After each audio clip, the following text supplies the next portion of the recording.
Why publish your writing in a printed book? Why would anyone want to create a printed book, when then can create ebooks a lot more easily and cheaply? Why would anyone want to get mired in the process of printing and shipping physical books that take time to deliver to customers, when they can deliver a digital information product immediately, with no additional production or shipping costs? What's the point of having a tree-killing artifact of yesteryear in your creative portfolio? Well, like it or not, a lot of people still prefer printed books to ebooks. They love the feel of a printed copy in their hands. It gives them a sense of well-being and solidity, to have a physical work they can carry with them and put on their bookshelves. They are old school and they like it that way. Or, they just never warmed up to ebooks or digital media.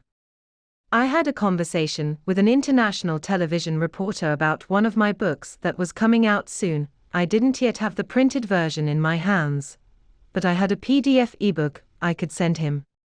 He said many times over that he hated to read ebooks, but that was all I had at the time, and so I sent it to him. It would have been a whole lot better if I could have sent him a printed copy instead. Of course, I made do with what I had, but if only. Now, there's a very good reason some people like printed books better than ebooks. They can read them anywhere, anytime, without needing a computer to do it. For all the talk about portable media, these days, a book is really the ultimate in portable media.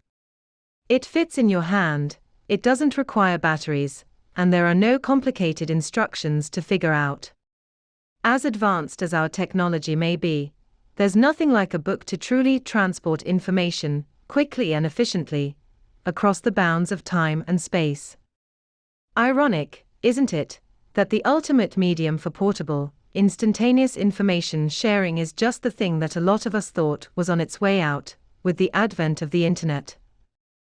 Books are not reserved for the technologically gifted.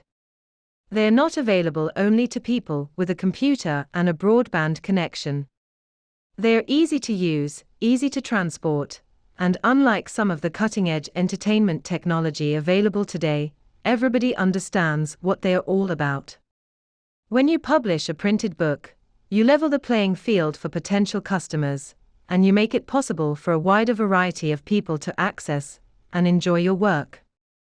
Another reason to create a printed book is for credibility.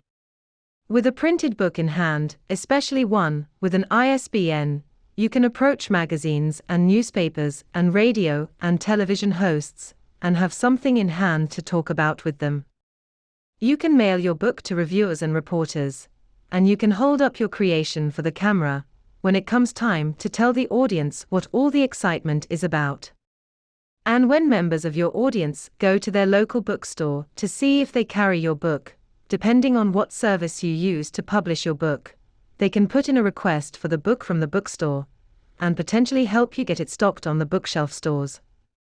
Though you may already be convinced, like many other infopreneurs, that bookstores are not the place to sell books, still, it doesn't hurt to see your book on the shelves of a brick-and-mortar store.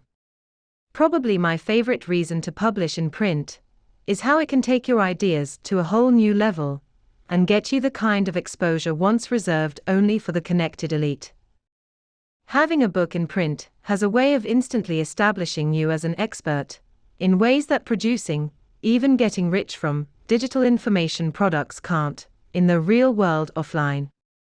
When people hear you've written a book, and they see that book in your hands, a connection kicks in, somewhere inside their heads, that says you must be pretty smart. Chances are, it's true you are. But the perception of others that you must be one smart cookie, since you've written this book, usually doesn't get so far as to delve into the nature of your book, if it's any good, or if your work is widely accepted and respected in academic or commercial circles. Everyday folks have an innate respect for people who can write down enough coherent thought and organize it completely enough to produce a book. An awful lot of people never get that far. Some may think about it, but never do it.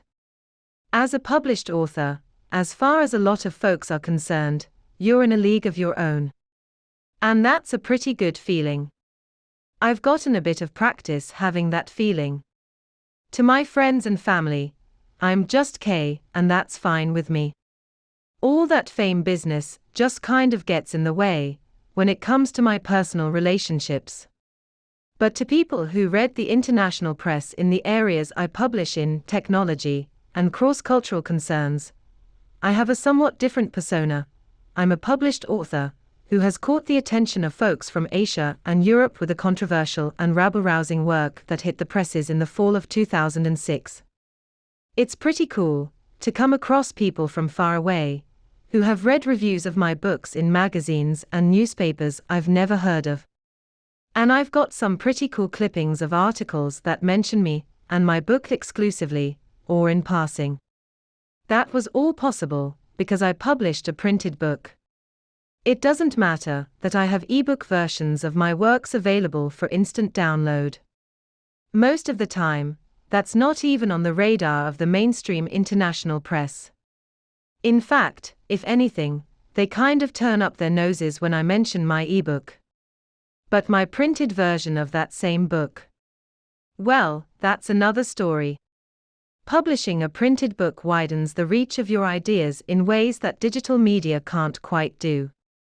You open up your ideas to a whole different audience, and you get the chance to make even more of an impact with your concepts and your unique take on the world. Taking a position of true thought leadership in a hurting world that's sorely in need of fresh, new ideas. In fact, now is really the perfect time to be stepping out as an innovative new author in the print publishing world. The old formulas and the old ways of seeing the world and talking about it and conceptualizing it and relating to it are pretty tired and worn out.